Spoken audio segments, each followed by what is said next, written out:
आदरणीय शिक्षक और मेरे प्यारे मित्रों को सुप्रभात।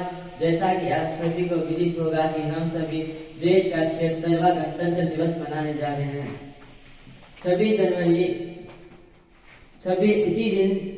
जनवरी 1950 को देश का संविधान लागू किया गया। इसी उपलक्ष्य में देश के प्रत्येक नागरिक के द्वारा गणतंत्र दिवस को बड़े उत्साह और उमंग के साथ मनाया जाता है। गणतंत्र का अर्थ है जनता के द्वारा और जनता के लिए शासन। इसी दिन हमें 26 जनवरी 1950 को भारत को गणराज्य का सर्वोत्तम दर्जा प्राप्त हुआ।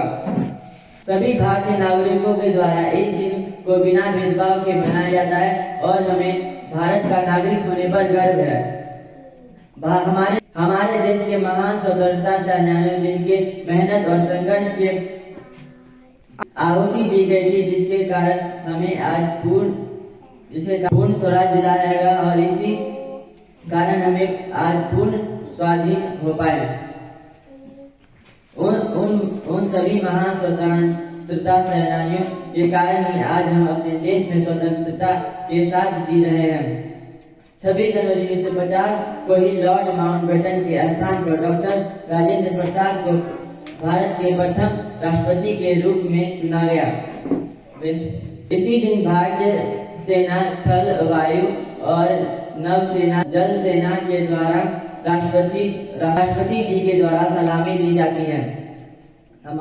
इस दिन हर भारतीय को यह प्रण लेना चाहिए कि हमें अपने देश की संविधान की सुरक्षा करनी चाहिए और देश में संरचना और शांति को बनाए रखें और देश की प्रगति में सहयोग करें। हमें गर्व है कि हम एक ऐसे महान देश का हिस्सा है जहां पर ऐसे वीर सपूतों ने जन्म लिया जो अपने देश के लिए सर्वस्व निछावर कर वीर गति को प्राप्त हुए और अमर हो गए। जिस भारत में हम स्वतंत्रता की सांस ले रहे हैं उसकी नींव भारत माँ के वीर सपूतों ने रखी, जिसमें भगत सिंह, सुभाष चंद्र बोस, अशफाक उल्लाह खान, लाल बहादुर शास्त्री जैसे अनेकों नाम शामिल हैं।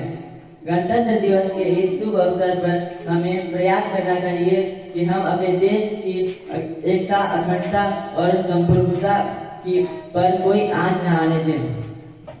जय हिंद, जय भारत, धन्यवाद।